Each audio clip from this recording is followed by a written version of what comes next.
So I told you to go and attempt A, B, C, and D, and then come back and watch me again, and then double check your answers to see if you got the right ones. And now's the moment of truth. Did you do it? Well, chances are I would say that 50% of you more didn't even attempt it. You just hit play on the next video and you're just trucking on. But for those of you who did, thank you. And we're getting ready to double check your answers to see where you messed up, if you messed up. But hopefully you're going to get the right answers when we go over these. All right, so let's look at A. A is going to tell me, name the following. All right, longest carbon chain. That's where the game always starts. 1, 2, 3, 4, 5. So I know that this is a pent. I also know that this is a pentyne because there's a triple bond. Because there's a pentyne, and I'm naming it as a pentyne, I'm going to give the lower number to the pentyne group. Where is that triple bond located? All right, so I look at this. It looks like it's closer to the right-hand side. And that means that this is carbon 1 and carbon 2 and carbon 3 and carbon 4 and carbon 5. And at carbon number 2, that is where I see the ine group. 2-pentyne. It's going to be the name of that molecule. Well, I'm not yet done because I've got this piece that I need to name. I can't forget about that guy over there on the left all by himself. They try to trick me because they didn't put it on a stick, right? I mean, like this one in B, they put a stick on it and then said, hey, look, here's bromine, and hey, here's chloro. But they really didn't do that here for A. One of the reasons is at the very end, it's very easy to write this in a line without a stick, so that's kind of why they did it. So on carbon number 5, I have a bromo group. So 5-bromo, 2-pentyne is going to be the name of that structure. Let's look at B. Name it. Okay, longest carbon chain, 1, 2, 3, 4, 5, 6, 7, 8. So I know that this is going to be an oct something. This is a triple bond that's involved in the parent chain. So this is an octyne. And I need to figure out, well, where is the position of that triple bond? Okay, that's always where we start. I've just named it as an ine. I need to figure out where that priority group is at, lower number.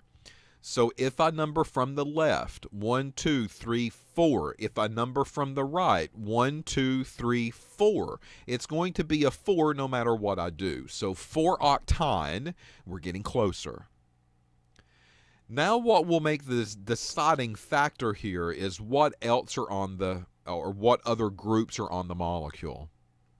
There's 2 of them. There's a chloro and a bromo. All right, well, I need to give those the lowest numbers possible. They're both halogens. They're both equal as far as priority goes, right? So I need to look at these and try to give it the lower number. If I number from the left, well, I get my bromo group like the 3rd carbon in. And then on 4, 5, 6, 7, I'll get a chloro group. So 3 and 7 if I go this way. If I go right to left, this gives me a 2, then a 3, 4, 5, and a 6. This is going to give me the lower numbers. So because of that, 1, 2, 3, 4, 5, 6, 7, and 8. That will be the way that I will want to number this chain. Okay? All right, so there's the numbering. That's why we numbered it that way. So on carbon 2, I have a chloro. On carbon 6, I have a bromo. Alphabetizing, B comes before C. So 6, bromo, 2, chloro, 4, octyne. Notice we did not bring alphabetizing into the way that I number the chain. It was all about the lower group numbers first. Lower group numbers happen first, and then you put them in alphabetical order once you start assembling the name and the pieces of the name together. Okay? That's what we've always done. No changes here. Okay, for C, let's take a look at that one. Here we see something a little strange. We've not really seen this before in some of these other examples, but it looks like we have an oxygen that was sandwiched here in this main chain of this molecule.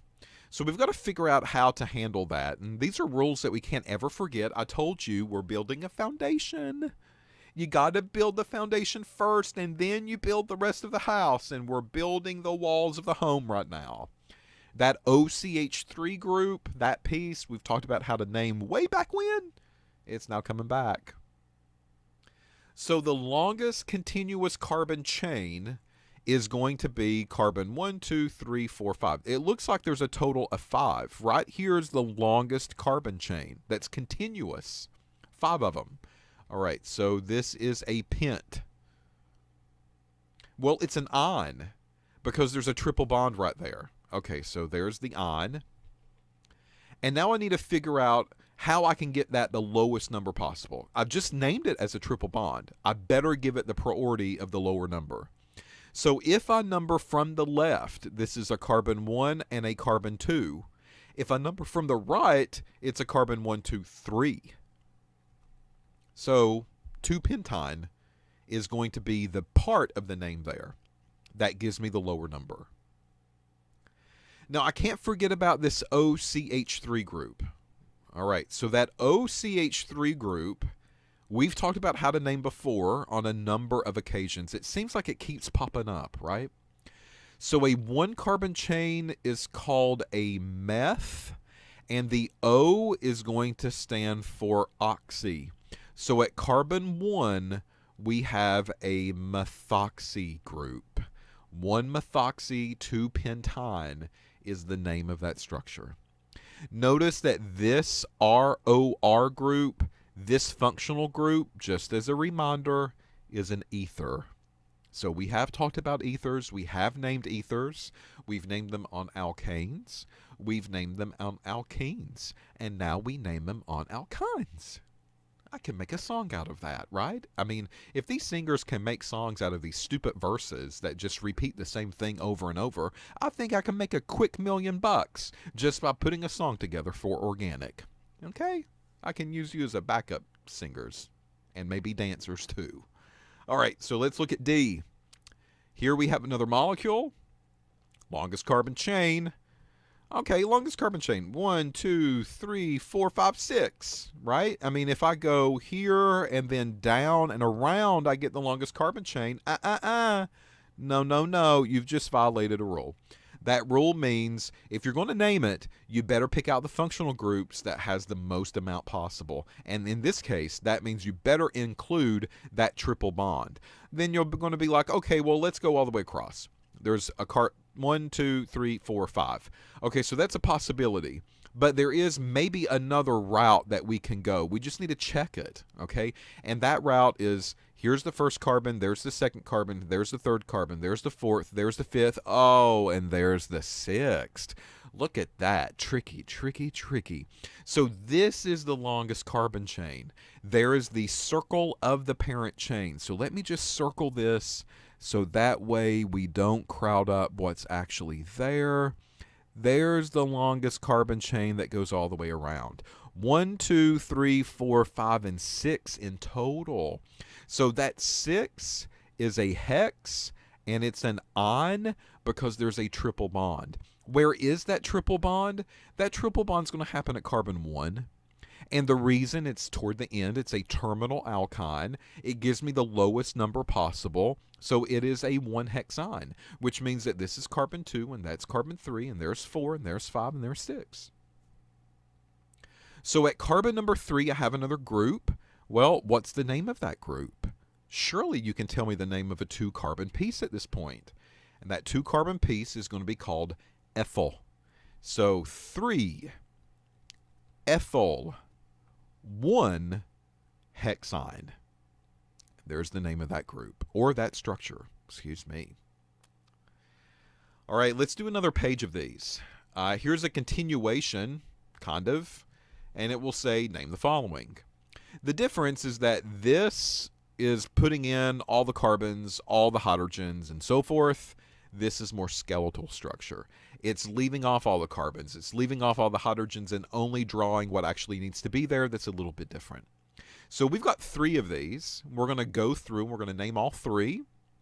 And you're going to see that these are no harder. The issue that people have, though, here is that they get confused because they look like for A, they see the triple bond here. They do see that. They know that this is an ine.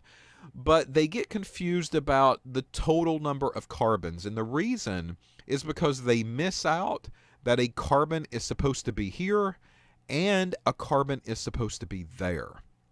So they shortchange themselves sometimes by 2 carbons because they do not count those. So there's actually a carbon here, and then there's one there. That's why that's a single bond. They kind of separate this a little bit if you noticed. Then there's a triple bond. Then they have a little separation. Well, there's another carbon right there. And then there's another carbon, single. Then there's another, then there's another, there's a carbon, and there's a carbon. So if it helps you to draw the dots on there like that, do it. I mean, quite honestly, I do. And the reason is because it helps me double check to make sure I'm getting the total carbon count the right way. It just takes a few seconds. No big deal. It's not going to make anybody mad. Just take a few moments and put your dots in there so that way you can count the carbons a little bit better. So now we need the longest carbon chain that includes that triple bond. All right, so parent chain 1, 2, 3, 4, 5, 6. I can go down for 7, or I can keep going over for 7, 8. So that is the longest carbon chain right here. I'm going to circle it for you so that way you can see that. So this is an 8 carbon chain. 1, 2, 3, 4, 5, 6, 7, 8. Therefore, this is an oct. It is an octine because there's a triple bond. Where is that triple bond? It's closest to the left. That's the end that it's closest to. So this is carbon number 1. And this is carbon number 8. That is the way that we number the system. So at carbon number 2, that is where the triple bond is going to be located. So 2-octine, carbon 3, carbon 4, carbon 5, carbon 6. At carbon 6, we have this group that hangs off. That is representation of 1 carbon. So that is a methyl group. 6-methyl. 2-octine is the name of that structure. Okay, let's go to B. B will do the same thing. Folks, I'm going to go ahead and put the dots. There's one there. There's one here. There. Here. Here. Here. Here. Here. Okay, longest carbon chain. That includes the triple bond. So we know we've got to do this, at least. All right, so we get to this carbon. I go up for 1, or I can keep going over. Of course we keep going over. All right, the longest carbon chain is going to continue on in this direction. Now, I see another split. Do I go down for 2 more, or do I go up for 2 more? Folks, it doesn't matter. You're going to get the same name no matter which way you go. So I'm just going to keep going kind of straight across. Ziggity zaggity. It's like Mary Poppins. Bippity boppity boo. No, that was Cinderella. Never mind. Okay, so we look at B. We get the longest carbon chain. 1, 2, 3, 4, 5, 6, 7. So this is a hept, and it's a heptine because there's a triple bond. Where is that triple bond? You better tell me on carbon number 1, folks. You better tell me carbon 1. All right, that's closest to the end on the very first carbon. Now we take part of all the other groups that are hanging off. All right, so if that's carbon 1, 2, 3, 4, this is going to be carbon number 4. Carbon number 4, I have a 1 dot, 1 carbon, so that's a methyl group. All right, then I continue on, and what I'll see next is 1 carbon next door. At carbon number 6, I see this group. That's 2 carbons. What's the name of a 2-carbon chain? Oh, ethyl. I hope you said ethyl. E-T-H-Y-L. And now we need to put it all together. Which one comes first? E or M? E. E. E. So on carbon number 6, I have an ethyl group. And then on carbon number 5, I have a methyl group. 1, 2, 3, 4, 5, 6, 7. No, that's not right, is it? Ha ha ha, were you paying attention? If not, I just got you. If you look at the numbering system again, the numbers are not correct. What did we do? We were offset 1. Did you catch that? Let me go back. Carbon 1, carbon 2, carbon 3, carbon 4. I have the methyl group. So therefore, this is a 4-methyl. Carbon 5, this is my ethyl group. And this is a 5-ethyl. So, the name of the structure, 5-ethyl, 4-methyl, 1-heptyne. All right, now we get to C. Last example for the video. Let's see if we can do it. Going to go through like normal, and I'll put my dots on here just so I don't miss any. That's the first thing I do. There we go. Longest carbon chain, it looks like there's just one chain here. This is going to be pretty easy. 1, 2, 3, 4, 5, 6, 7, 8. So this is an oct, and it's an octyne because there is a triple bond. Okay, do I go from the left or do I go from the right? Okay, let's go from the left. 1, 2, 3, 4. All right. If I go from the right, 1, 2, 3, 4. Well, the good news, it's going to be a 4 no matter which way I go. The bad news, now we've got to look at the rest of the molecule to figure out how we get the number. Are there anything else attached? Yes. What is that thing? A bromo. Okay, where's that bromo group? It's closest to the right-hand side. So this is carbon 1, carbon 2, carbon 3, carbon 4, carbon 5, carbon 6, carbon 7, carbon 8. And at carbon number 2, I have a bromo group. 2-bromo, 4-octyne is the name of that structure.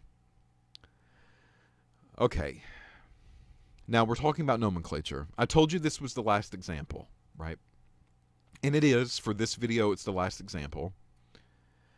But notice what we're starting to do here. We've already talked about if a molecule has both the double bond and the triple bond, right? We've already talked about that. But what if it has other groups as well? If it does have other groups, folks, there is a priority ranking in place. And what you're seeing here is a very short version of that priority based on kind of what we already know. So if you look at the C double bond O, we've talked about this in versions of aldehydes and ketones, carbonyl groups, carboxylic acid groups. All of those had C double bond O's with them. This is going to get the highest ranking as far as nomenclature goes right now. Now, the good news is that almost all of these cases, we have not really talked about how to name them the proper way, and that's fine. We're not going to, actually. Not this semester. That happens in the second semester of organic, typically. So the carbonyl, the C double bond O, gets the highest priority. We give that the highest ranking, which means that's how we would name that molecule, and we would give that the lower number whenever possible. What would come next would be the OH group. The OH group we know is an alcohol group. We have named these. So if I see an OH group on a molecule, that means I'm going to focus my attention on that OH first. I forget about all the other things that are there. I focus on the OH group first, and I give that the lowest number possible. And then everything else will just fall into place the way that it needs to be. So OHs will have the highest priority group for us during this class because we're not going to be talking about nomenclature of carbonyls. What comes next are the NH2 groups. And the NH2 groups are the amine groups. We have talked about these. So, if there is an OH and an NH2, that means I name it as an OH. I name it as an alcohol. And I give that OH the lower number possible. And then I'll take care of the amine group later on, because that will set the foundation in place as far as the number and the parent carbon chains and everything else.